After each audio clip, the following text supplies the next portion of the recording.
morning, everyone. Thanks for joining. My name's Nathan, and I'm a data engineer at Udemy. I'm joined today by Praveen. He's a senior solutions architect from Databricks. And today we'll be discussing Udemy's migration of the data platform from to Databricks and Unity Catalog. My hope today is that if you're planning one of these migrations or you're on one of these migrations yourself, that you're able to take some insights and tips that will help you on your way. For those of you not already familiar with Udemy, we have the world's largest professional skills marketplace. We bring together a community of knowledgeable and diverse instructors who share their real-world expertise on our personalized learning platform. We foster diversity, authenticity, and accessibility for learners and organizations worldwide. The data platform team's vision is to provide a self-serve, scalable, performance-driven platform that leverages AI to transform data into actionable insights and drive innovation and growth. We prioritize on being agile and customer-centric, providing data privacy and compliance, and our aim is to provide a platform that is simple to use, scalable, and reliable. So let's take a closer look at the data platform, and we'll start by discussing its evolution. So early on, the team was very concerned and constrained by costs. We were always trying to do the most with the fewest resources. We ran our own co-location facility. We supported multiple on-prem Hadoop clusters. And we would spend countless hours optimizing Redshift queries or WLM configuration before ever even considering doing an expansion. But over time, our priorities changed. We shifted to a focus of stability, scalability, and functionality provided by managed services. And it was a tremendous improvement for the platform and the company as a whole to move to these managed services. It helped us to foster adoption and innovation, and further empowered Udemy to make data-driven decisions. But it didn't come without its challenges and costs. And by 2022, our platform had become this cumbersome hodgepodge of services that you see here now. It was disjointed. We had teams using the platform in different ways. It was overly complex, it was difficult to use, it was difficult to maintain. And to add insult to injury, there was quite a bit of redundant functionality that the team was supporting. We were confident we had made some really sound decisions and investments in tools and tech, but we weren't so confident about our trajectory. To further complicate things, we were using multiple data formats. We required text format for scooping data to MySQL for low latency queries needed on the site.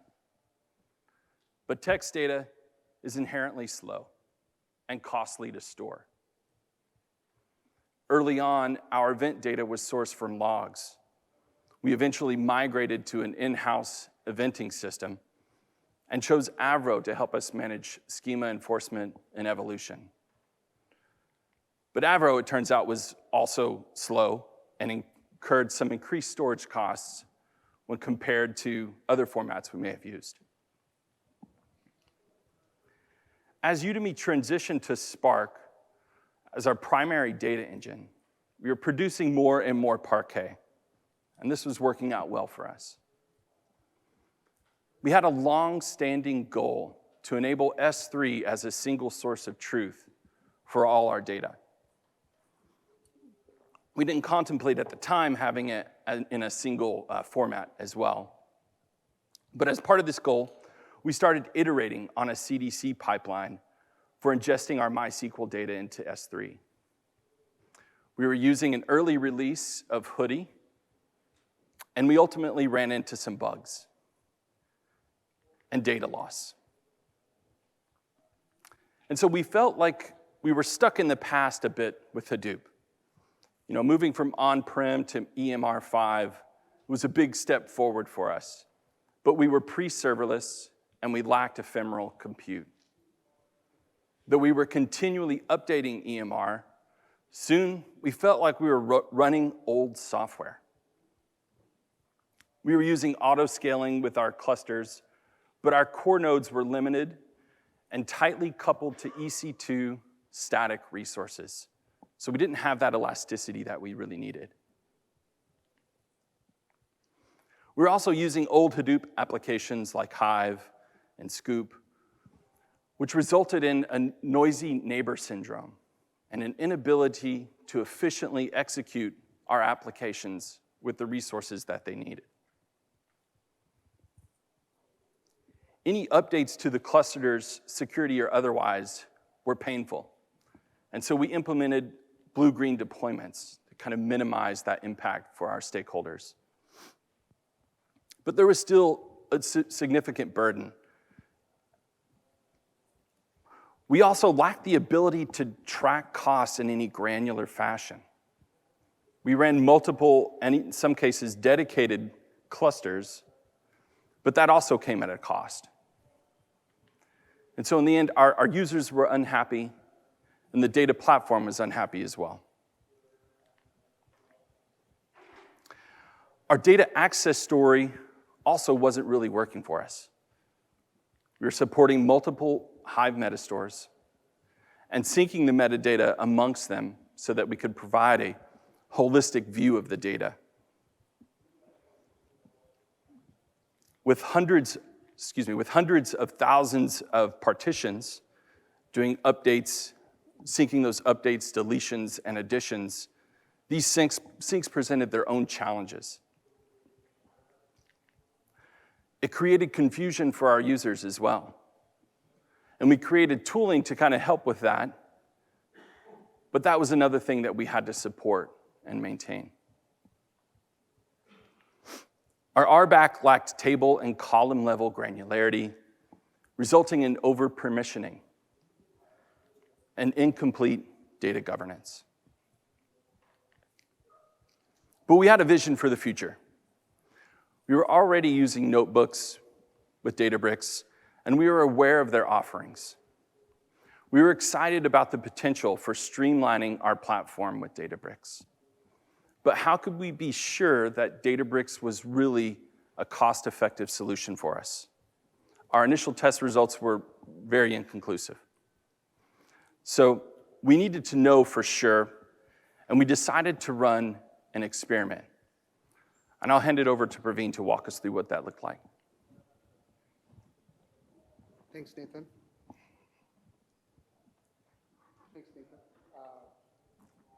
Hello, everyone. Good morning. I am Praveen Todkar, a Senior Solutions Architect here at Databricks and a primary SE for the Udemy account.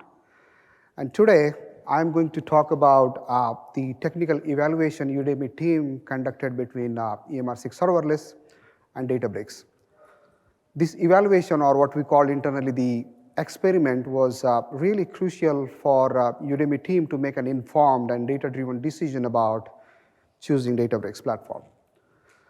So before diving into the details of our experiment and findings, let's first understand why Udemy felt the need to run this evaluation and what were their primary concerns.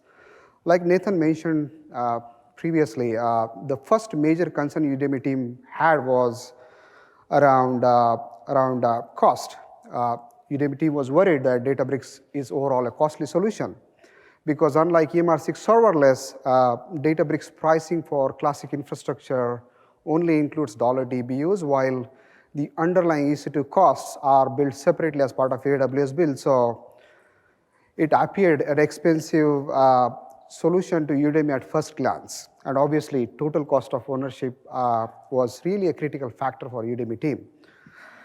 The second concern was around Airflow, and there were few concerns around Airflow actually. The first one was, is Airflow going to be a compatible solution for Udemy or not with Databricks? Also because Udemy uses several APIs and something called a SQL operator that they have built in-house. They wanted to make sure that it would work seamlessly with Databricks. Udemy team also heavily relies on task-level granularity from Airflow just to give their engineers an ability to be able to restart only failed tasks and so control cost. Another major concern with Airflow was each task from Airflow would spin up a new job cluster, which means cluster spin-up time, only to add to the runtimes and hence cost. Because of these concerns, there were really conflicts and debates internally at Udemy team, including their finance team, whether Databricks is going to be the right solution for them. So in summary, Udemy started with skepticism and concern whether Databricks is the right platform for them, and they decided to run the technical evaluation. Okay, now let's dive into the experiment part, right? Udemy invited both Databricks as well as AWS team to really collaborate closely to design and execute this technical evaluation. The goal was to really do an apple-to-apple comparison, and because the team had flexibility to move away from EMR 5, they chose newer version of EMR, which is EMR 6 serverless, to compare against Databricks. Since Airflow has been Udemy's primary orchestration platform, they designed their production workload using Airflow, incorporating a good mix of both PySpark as well as Scala tasks. The DAG was designed to include a concurrent and linear task as well to really test auto-scaling feature of both platforms. Also, the Airflow tasks varied in nature, including some of them were disk heavy, some of them were memory heavy, some of them were long running, some of them were short running. And this was mainly to observe a task level resource utilization, cluster scaling, tracking cost at a task level, as well as isolation and debugging capabilities of both platforms. The primary goal was really to assess cost and performance, and also how easy Databricks and how easy each of these platforms are to use, basically. So to do this, Udemy team formed two internal teams, one with AWS and one with Databricks, to work with the respective vendor SMEs to conduct this evaluation over a fixed time frame of 3 weeks. The teams really collaborated on performance tuning and shared results with both vendors. During this experiment overall, Udemy team maintained an open communication with everyone involved to make sure there is a high level of transparency and accuracy as well. Okay, I talked about why Udemy chose to run the evaluation and how the POC framework was designed. Now let's walk through how Udemy actually compared the platforms and ultimately chose Databricks. So during evaluation, we ran several variations of experiment and analyzed the runs and really collected some useful metrics. The DAG was executed on different combinations of including AP cluster, job cluster, and DBSQL, and even split between job cluster and DBSQL as well. With this experiment, we also tested various instance types. We tweaked some minor cluster configs as well and baselined the results based on cost and runtimes. As shown on this slide on the left, with Photon-enabled job cluster and DBSQL, Databricks consistently outperformed EMR 6 serverless, and which was really a key factor from a TCO standpoint for a Udemy team. Well, while Databricks emerged as the technical winner, Udemy team also wanted to consider several additional metrics. And one of those was overall compatibility of Databricks platform being a one-stack solution that really embraces the lakehouse vision. They also considered how Udemy's current use cases are aligned with Databricks features and how the roadmap is also aligned with their future roadmap. We built something called developer productivity gains for Udemy team of Databricks over EMR6 serverless, and that was also considered by Udemy team as part of their platform decision making. And last but not the least, the level of support provided by each vendor, not just through the evaluation, but in general, was really a key factor for Udemy to decide on their platform. So to visualize some of these, what Udemy team did was they went on building something called usability metrics, where each of their team members internally really scored Databricks against EMR6 against several metrics such as third-party tool integration, user experience, data quality, ease of building data pipelines, BI and ad hoc SQL queries, and so on and so forth. And as you can see on the right, the bar graph and summary, Databricks scored higher across all the categories.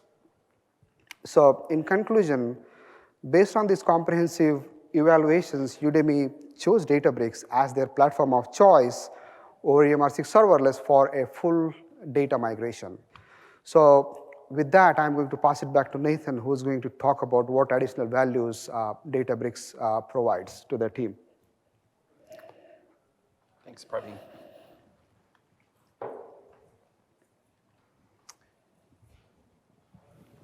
Yeah, so at this point, we felt confident that Databricks was going to be a cost-effective solution for us.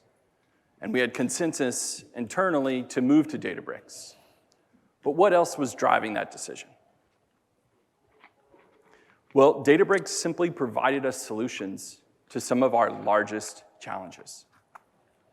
It provided us with that single platform and complete ecosystem, supporting our users with all the features that they were used to, along with some additional enhancements, like optimized Spark performance with Photon, a unified catalog facilitating collaboration and governance across all of our various data portfolios, support and expertise, quick communication for Slack, 24-hour help support, combination of our office hours and subject matter experts that Databricks could bring to the table would enable us to deep dive into POCs and new features or blockers. Additionally, we had a built-in AI assistant. So right now, the platform supports around 500 users, I would say, and anytime we're able to offload some of that support burden, it's a tremendous advantage to the team.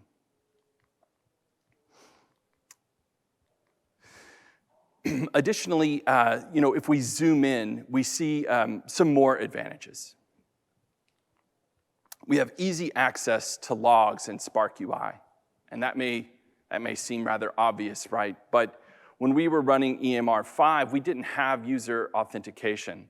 And so when our folks are trying to debug their applications, they were having to query those logs in Datadog, which isn't the best. We also now had cluster resource isolation with auditing of tracking usage and costs. We had automated security updates. And with UC, we have centralized access policy management. So from a high level, we can see that Databricks supports all the facets of our platform, enabling us to provide a data mesh architecture. We have that one-size-fits-all data format for our data. With Unity and Privacera together, we feel like we have that solid foundation for comprehensive and unified governance. And Databricks supports and complements all of our data ingestion, whether that be integrations with tools like Fivetran or CDC. When we moved to Delta, we very quickly were able to ensure that we had complete and accurate data for those ingestions. From an ETL perspective, we're able to support tools like dbt, PySpark, Scala Spark, and integrations with third-party vendors like HighTouch to provide reverse ETL. And finally, all of our dashboards can be powered by Databricks, whether they be through Mode or Tableau or using Databricks tools and functionality. So let's dive into how we've done this migration so far. For a comprehensive migration, we need to start at the root of the problem, which is the data format. For us to complete the migration, we have to convert all of our data to Delta format. Once we have all of our data in Delta format, we can easily consolidate all of those multiple Hive metastores into a single Unity catalog. Our data engines on EMR, those will need to be converted to Spark.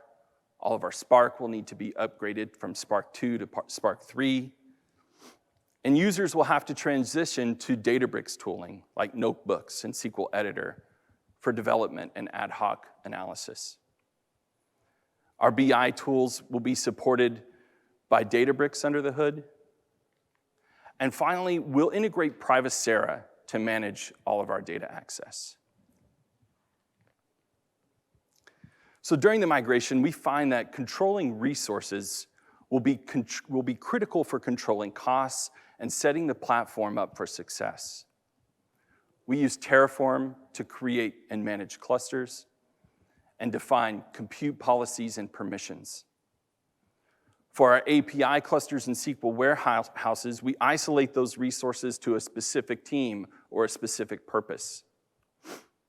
Our job clusters are managed by t-shirt size compute policies. And by governing what policies a team has access to, we can limit access to those large and costly clusters and keep our costs down.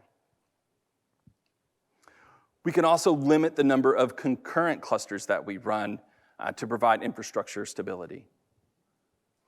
And as this diagram illustrates, if we have a policy ID and a team-specific API token, then we can execute Airflow tasks with explicitly configured access to data and access to compute resources.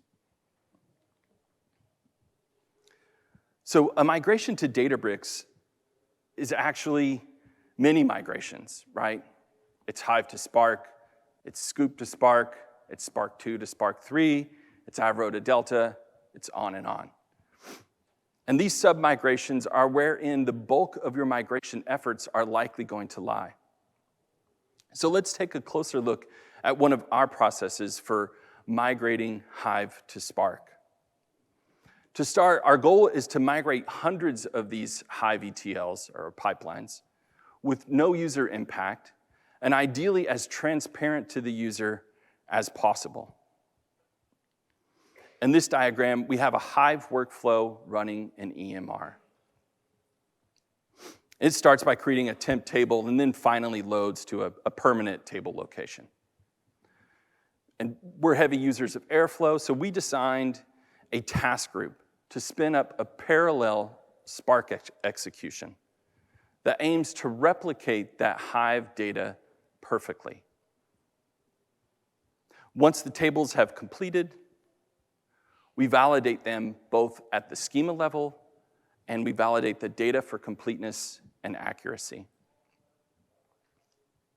We additionally test that any downstream tables are going to be able to read that newly produced data from Spark.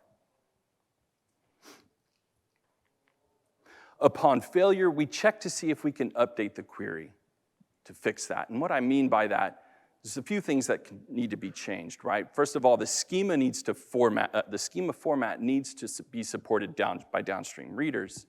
And we also need to make sure that our data is accurate and complete. And how we automate these updates is in itself a presentation, so I'm not going to dive into the details here. But we do leverage LLMs to help manage that Spark, that SQL translation to Spark. All right, eventually we determine whether it was a success or a failure. And if it was a success for failure either one, we kind of do some cleanup, and then we update our migration status tracker to know, that that table was either successfully converted or not.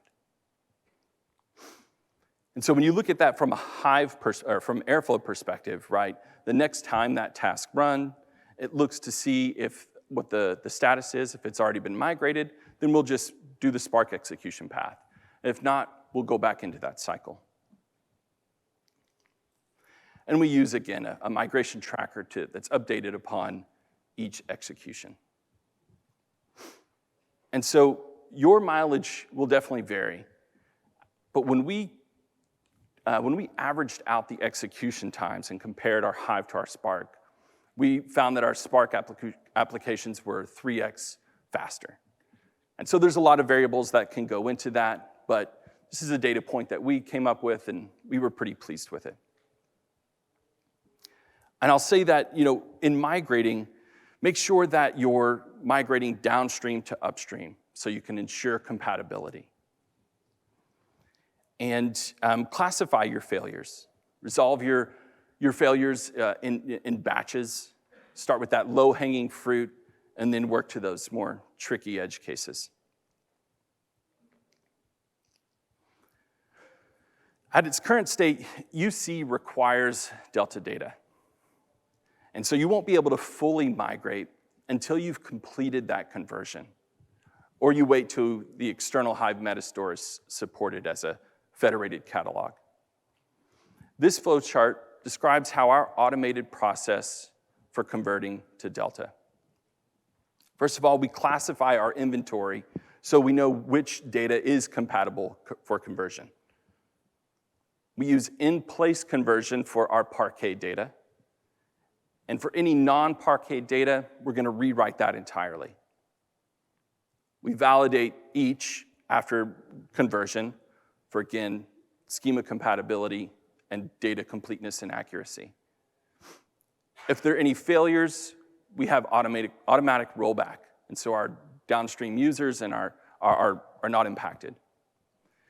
And if validation succeeds, then great. You've migrated a table to UC. You update your tracker. And so we recommend that you plan for governance in these migrations. As I mentioned, we chose to use Privacera to integrate with for managing our data access across both Databricks and Redshift. We have two kind of pieces here in this slide. We have the user sync, where we take our users and our group information from Okta, and we sync that data to Privacera. We create some roles with that data, and we sync that then to Redshift and Databricks for authentication. Additionally, we need to manage our policies, and so we have syncs for that as well. And you can see here we have a YAML-based file that we invite our data producers and consumers to update themselves to request whatever kind of access that they require. And we folded in all of the approvers into this GitHub process to make sure that everyone is able to get the data they need and honor least privilege principle. And essentially, we have a GitHub action that then takes those new policies and syncs them to Privacera, which then in turn syncs them to Databricks and Redshift. And so this is our first iteration, but now we have that very granular ability to control how the data is accessed. All right, so those are the pillars of our migration. Let's talk about what lessons we've learned. Well, migrations are complex. So start with your scheduler, as that's going to dictate what you can migrate and when. And be aware of cluster spin-up times, right? If your Spark app runs in 2 minutes, it takes 2 minutes to spin up your cluster, you've just doubled your EC2 costs. Assess your dependencies. And so that's from an operator and a data format level both, right? Those dependencies are going to drive, again, when and what you can migrate. Use cluster policies to abstract complexity from your users. Also enables for swapping specifications out more simply later. And Photon is great, but I will say that it's great that it comes bundled with DBSQL, but if you're using AP or jobs clusters, there is an increased DBU cost, so make sure you're getting the benefit when you use Photon in those scenarios. And finally, use tagging to track your spend. Right, we can see here that we rolled out a new operator with Databricks, and we identify right away that we kind of have some runaway costs happening, right? And so we're able to stabilize those costs, and then over time, optimize and drive those costs down to a number that we're happy with. And protect yourself from the pitfalls, right? Things will break. Your plans will change. So first of all, make sure that you're using the functionality that Databricks provides. Things like tagging and lineage and RBAC. Make sure that you're not planning to roll those your own while you're doing these migrations. Take advantage of those. If you're moving to ephemeral compute for the first time like we were, then you'll need to update your CI/CD to make sure that your clusters have the correct instrumentation and configuration management handled. And don't wait on private preview, right? Those timelines are gonna change on you. And then when they roll out, there's gonna be bugs. We had issues with our column level masking that rendered it unusable. We had issues with Redshift Federation that also basically made it unusable in production. And then right now, the Hive Metastore as a federated catalog has been pushed back to 2025. So we've had to be agile and say, we're just gonna convert to Delta right away, and that'll get us to the finish line fastest. And automate everything, right? Schema, data validation, and the rollbacks are key, right? You wanna minimize any impact to your users. All right, where to next? Well, our migration is still underway, so we'll continue to work on that.